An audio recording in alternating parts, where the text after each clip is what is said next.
My dear friends, मेरे प्यारे बच्चों, मैं बीपी राणा आपका अपने channel chemistry classes by Rana sir में बहुत बहुत स्वागत करता हूं। सबसे पहले मैं आपके इस प्रेम का बहुत बहुत आभारी हूं कि आप मेरी वीडियो को लाइक शेयर और बहुत ज़्यादा चैनल को सब्सक्राइब कर रहे हैं। बहुत बहुत धन्यवाद देता हूं इसके लिए, आपकी बड़ी मेहरबानी है इस बात के लिए। तो और आगे बढ़ते हैं। देखिए, आप जानते हैं कि इस पृथ्वी पर लगभग 40 लाख कह लीजिए, वैसे कुछ साइंटिस्ट मानते हैं कि 24 लाख कंपाउंड हैं, लेकिन कहीं कहीं लिखा आता है 38 लाख कंपाउंड है। छोड़िए उस बात को, लेकिन मैं आपको बताता हूँ उनमें से लगभग 5 लाख कंपाउंड इनऑर्गेनिक है, अकार्बनिक है, और बाकी 35 लाख कहिए, या अगर कम मानते हैं तो लगभग 20 लाख कहिए, 20 लाख कंपाउंड आपके कार्बनिक हैं। कार्बनिक यौगिकों के नामकरण के लिए एक पद्धति बनाई गई है जिसे कहते हैं IUPAC पद्धति, international union of pure and applied chemistry.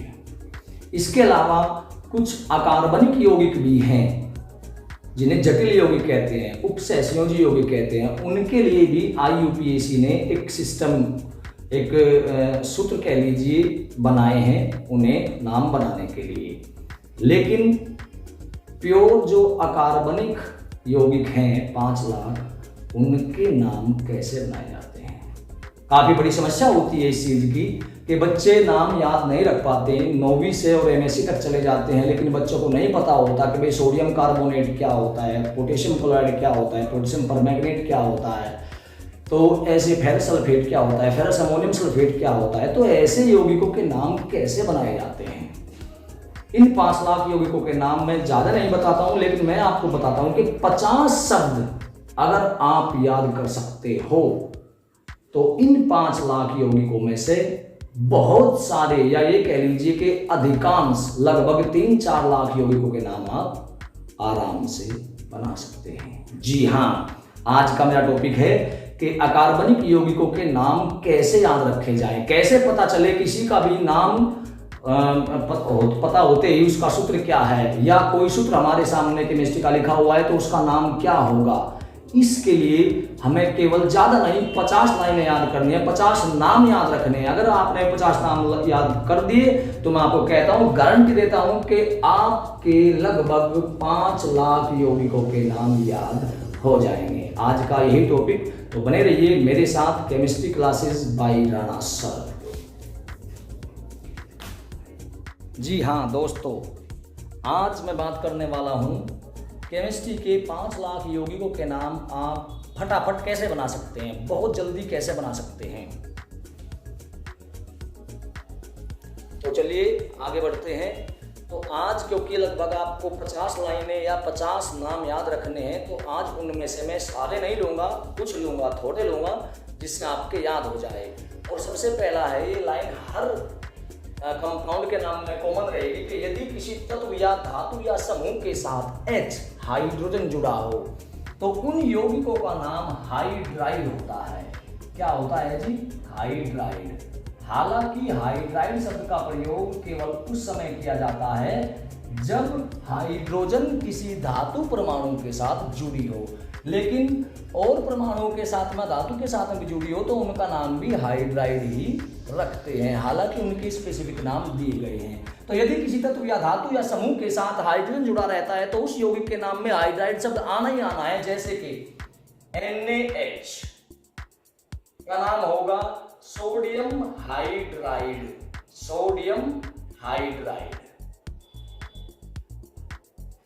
अगर KH के साथ में जुड़ा हो तो पोटेशियम हाइड्राइड, कैल्शियम के साथ में जुड़ा हो तो कैल्शियम हाइड्राइड, मैग्नीशियम के साथ में जुड़ा हो तो मैग्नीशियम हाइड्राइड। अगर हम बात करें नाइट्रोजन के साथ में जुड़ा हो तो इस कंपाउंड को नाइट्रोजन हाइड्राइड भी कह सकते हैं। ध्यान दीजिए, नाइट्रोजन हाइड्राइड, लेकिन इसका स्पेसिफिक नेम पहले ही दिया गया है, क्या? अमोनिया।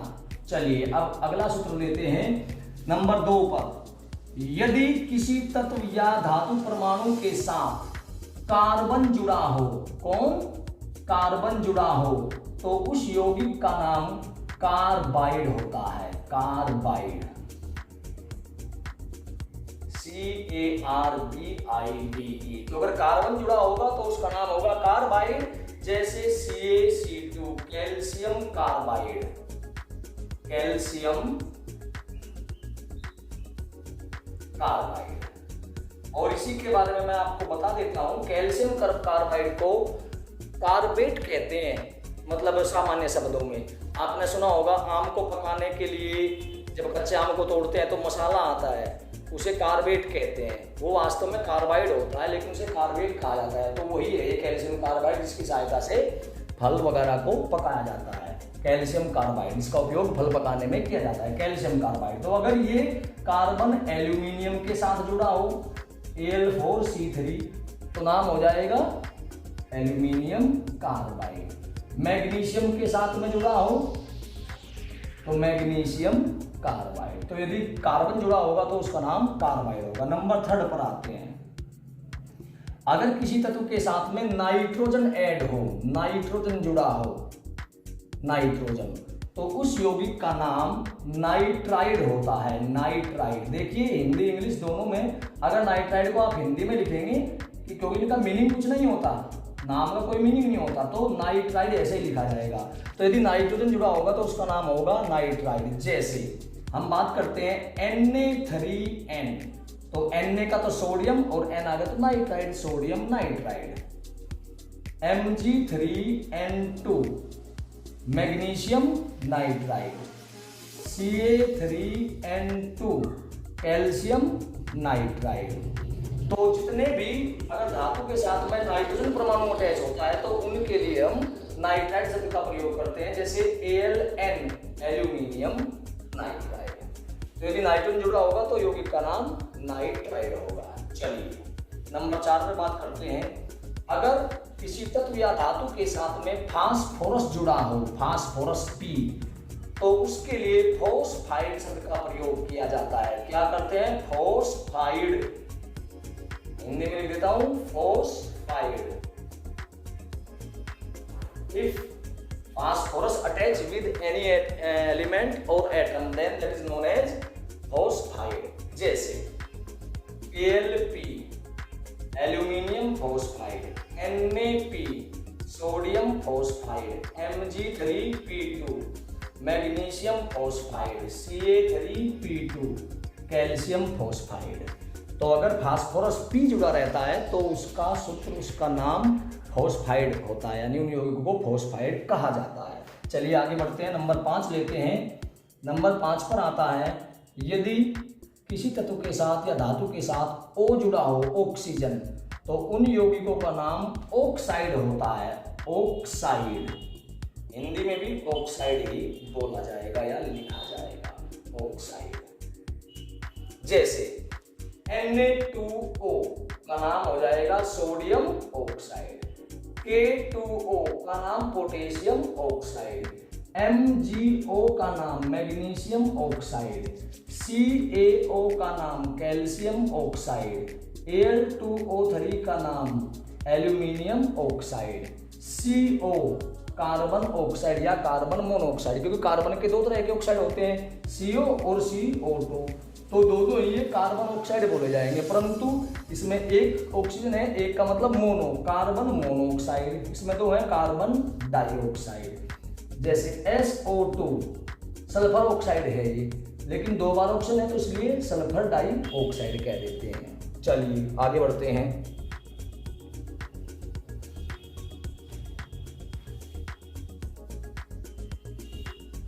ये SO2 दिख नहीं रहा था इसलिए मैंने दिखाया आपको।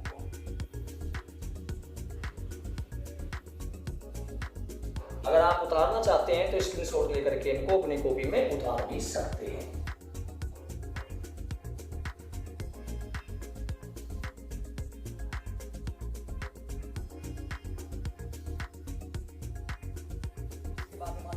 यदि किसी तत्व या धातु के साथ सल्फर जुड़ा हो, कौन जुड़ा हो?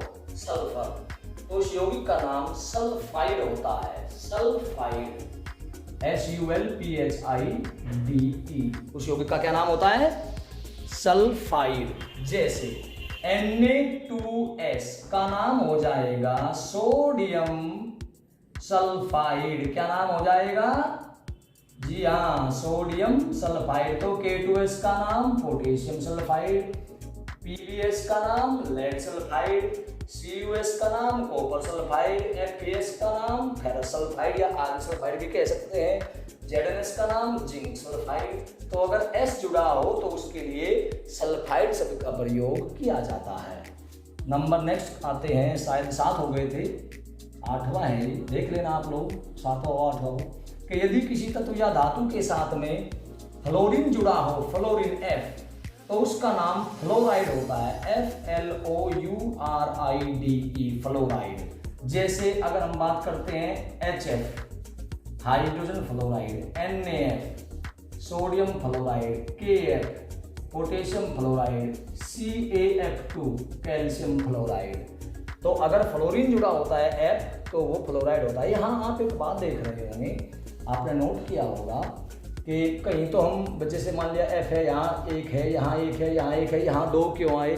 देखिए इस चीज़ का आपको संयोजकता से पता चलेगा। संभवतः आपने संयोजकता सीख ली होगी, और अगर नहीं सीखी होगी तो इंतज़ार कीजिएगा, आने वाले 1-2 दिन में ही मैं संयोजकता की पूरी डिटेल कि कैसे किसी तत्व की संयोजकता ज्ञात की जाती है और कैसे एक के साथ में 1 या एक के साथ में 2 या एक के साथ में 3 या 2 के साथ में 3 कैसे आते हैं।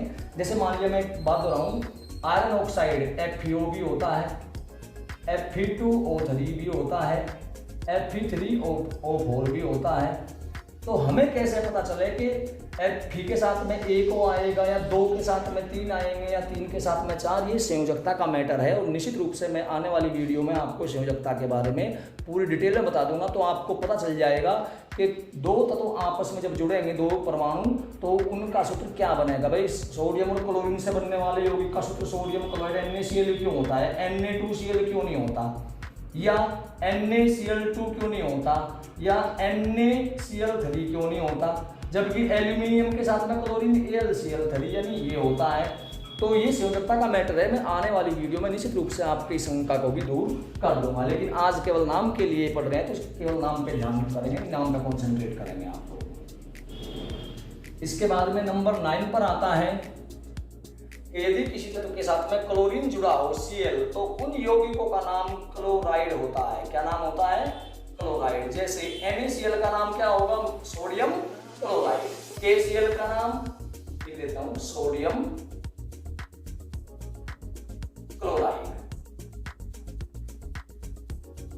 तो KCl का नाम पोटेशियम क्लोराइड, MgCl2 का नाम मैग्नीशियम क्लोराइड, CaCl2 का नाम कैल्शियम क्लोराइड, AlCl3 का नाम एल्यूमिनियम क्लोराइड, FeCl3 का नाम आयरन क्लोराइड, FeCl2 का नाम भी आयरन क्लोराइड। हालांकि ये फेरस क्लोराइड होता है, ये फेरिक क्लोराइड होता है। ये भी संयोजकता का ये मैटर है, मैं आपको बता दूंगा इस रूप से। SnCl2 का नाम स्टेनस क्लोराइड, SnCl4 का नाम स्टेनिक क्लोराइड, ZnCl2 का नाम जिंक क्लोराइड, Cu2Cl2 का नाम क्यूप्रस क्लोराइड, CuCl2 का नाम क्यूप्रिक क्लोराइड। ये भी संयोजकता का ही मैटर होते हैं। ये कि SN के साथ में 2 Cl है तो स्टेनस क्यों आया, और SN के साथ में 4 Cl है तो स्टेनिक क्यों आया। ये संयोजकता में निश्चित रूप से मैं आपको सारे की सारी शंकाएं संयोजकता में दूर कर दूंगा। 10वें नंबर पर आता है आपका कि यदि किसी तत्व या धातु के साथ में ब्रोमीन जुड़ा हो, कौन जुड़ा हो? ब्रोमीन। तो ऐसे यौगिकों का नाम ब्रोमाइड होता है। क्या होता है? ब्रोमाइड। ब्रोमाइड हिंदी में भी लिखता हूँ ब्रोमाइड, क्योंकि हिंदी इंग्लिश में दोनों में ये सेम ही होते हैं, तो इसलिए इंग्लिश में लिखो तो ज़्यादा बेटर रहेगा। तो नाम होगा ब्रोमाइड। जैसे NaBr का नाम होगा सर सोडियम, वेरी गुड, समझ गए इसका मतलब आप लोग, सोडियम ब्रोमाइड। ब्रोमाइड। तो KBr का नाम पोटेशियम ब्रोमाइड, MgBr2 का नाम मैग्नीशियम ब्रोमाइड, CaBr2 का नाम कैल्शियम ब्रोमाइड, AlBr3 का नाम एल्यूमिनियम ब्रोमाइड। और 11वें नंबर पर लेते हैं हम, यदि किसी के साथ में आयोडीन, मतलब के आई जुड़ा हो, उधर स्पेस कम रह रहा है तो इसलिए इधर लिख देता हूं, आई जुड़ा हो तो इस यौगिक का नाम आयोडाइड होगा। निश्चित रूप से इस यौगिक का नाम क्या होगा? आयोडाइड। आयोडाइड। जैसे NaI का नाम, NaI क्या नाम हो जाएगा? Sodium iodide. तो KI का क्या नाम होगा? Potassium iodide. CaI2 का कैल्शियम आयोडाइड। CuI2 का क्यूप्रिक आयोडाइड। Al3 का नाम एल्यूमिनियम आयोडाइड। तो कहने का मतलब ये है कि अगर I जुड़ा होगा तो उस यौगिक के नाम में आयोडाइड शब्द आएगा ही आएगा। मेरे हिसाब से वीडियो काफी लंबी होने जा रही है, इसलिए मैं एक बार रिपीट कर देता हूं। अगर किसी के साथ में सल्फर जुड़ा हो तो सल्फाइड, फ्लोरीन जुड़ा हो तो फ्लोराइड, क्लोरीन जुड़ा हो तो क्लोराइड, ब्रोमीन जुड़ा हो तो ब्रोमाइड, आयोडीन जुड़ा हो तो आयोडाइड, हाइड्रोजन जुड़ा हो तो हाइड्राइड, ऑक्सीजन जुड़ा हो तो ऑक्साइड, कार्बन जुड़ा हो तो कार्बाइड, नाइट्रोजन जुड़ा हो तो नाइट्राइड, फास्फोरस जुड़ा हो तो फॉस्फाइड, सल्फर जुड़ा हो तो सल्फाइड। वीडियो काफी लंबी होने जा रही है और बाकी के समूह यानी कि आज ये 11 हो गए, ये केवल सिंगल एटम थे। अगर सिंगल एटम जुड़ते हैं, कल डबल लेंगे। डबल जैसे कि OH जुड़ता है तो हाइड्रोक्साइड, CN जुड़ता है तो साइनाइड, NC जुड़ता है तो आइसोसाइनाइड, SS जुड़ता है तो थायोहाइड्राइड। तो इस प्रकार के नाम नेक्स्ट वीडियो में आपको मिल जाएंगे। आशा करता हूं कि ये वीडियो आपको अच्छी लगी होगी। अगर अच्छी लगे तो वीडियो को प्लीज़ लाइक और शेयर जरूर कर दीजिएगा और मेरे channel chemistry classes by Rana sir को सब्सक्राइब जरूर कर लीजिएगा। अगर कोई भी आपकी शंका हो, कोई भी आपको दिक्कत हो तो कमेंट बॉक्स में अपने कमेंट लिखिएगा। और मुझे अगर कोई कमी आपको दिख रही हो किसी भी उसमें, देखिए संसाधनों की कमी है, इसलिए जो मेरे पास में पर्याप्त संसाधन है मैं उसमें आपको बेहतर से बेहतर बल्कि बेस्ट देना चाह रहा हूँ। तो मैं तो अपनी तरफ से बेस्ट देना चाहता हूँ, लेकिन फिर भी अगर कोई कमी रह गई हो तो उसके लिए मैं क्षमा प्रार्थी हूँ। आप अपने सुझाव कमेंट बॉक्स में लिख सकते हैं कि इसमें और क्या सुधार करने की आवश्यकता है। धन्यवाद। जय हिंद, जय भारत।